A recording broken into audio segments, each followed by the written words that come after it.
अस्सलाम वालेकुम। आज मैं आप लोगों को खुरमी बनाने का तरीका बताती हूँ। ये बिल्कुल डिफरेंट है, अलग तरीका है इसका। ये देखिए 2 कप आटा ले लें आप, मैदा या घर में जो भी आटा हो आप वो ले लें। और ये देखें आधा कप सूजी ले लें।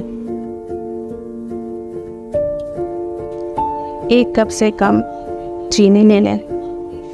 पिसा हुआ नहीं, मोटा मोटा चीनी डाल दें आप, पीसेंगे नहीं चीनी को।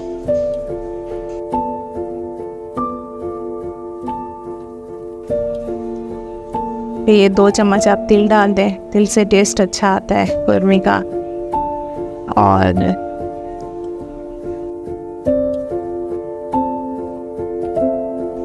ये देखिए तिल डाला आपने, और उसके बाद फिर ये कुटा हुआ नारियल, पिसा हुआ नारियल जो है, ये पिसा हुआ नारियल 2 चम्मच डाल दें, इससे टेस्ट बहुत अच्छा आता है। ये खुश्क दूध डाल दें इसमें 2 चम्मच, 3 चम्मच जितना भी डालना चाहे, 3 चम्मच भी डाल दें, 2 चम्मच भी। ये ऑयल डालें और आपकी मर्ज़ी, अगर घी डालना चाहें तो घी से और ज़्यादा खास्ता होता है, लेकिन हमारे यहाँ तेल ज़्यादा इस्तेमाल होता है तो तेल में यूज़ की।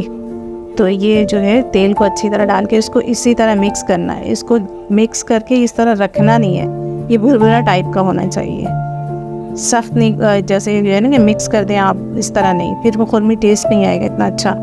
ये देखें बिल्कुल इस तरह आप बनाएं, और ये देखें हाथ की मदद से इस तरह मिक्स करते रहें, थोड़ा पानी डाल के।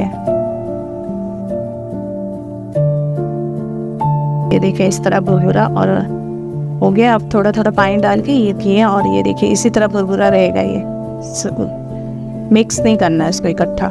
ये देखें बेलन की मदद से आप इसको बेल लें और पीस काट लें।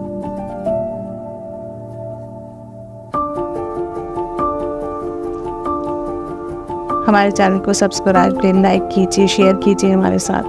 और ये आप खा के देखिएगा, बहुत बनाइए और खा के देखिए, बहुत टेस्टी लगेगा। आपने कभी भी नहीं खाया होगा ये खुरमी, या खास्ता, हमारे ज़माने में खास्ता भी कहते हैं इसको। ये देखें इस तरह भुरभुरे आटे को आप शेल्फ पे रखें और इसको अच्छी तरह हाथ की मदद से मिक्स करेंगे, उसके बाद आप बेलेंगे।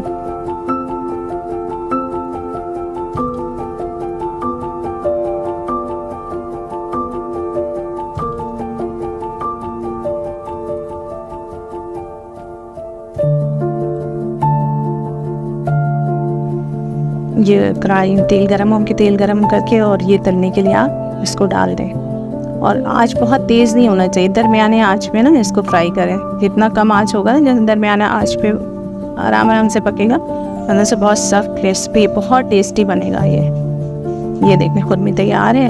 और लाइक कीजिए हमारे चैनल को, सब्सक्राइब कीजिए, लाइक कीजिए, शेयर कीजिए हमारे साथ, और ये ज़रूर बना के खाइएगा।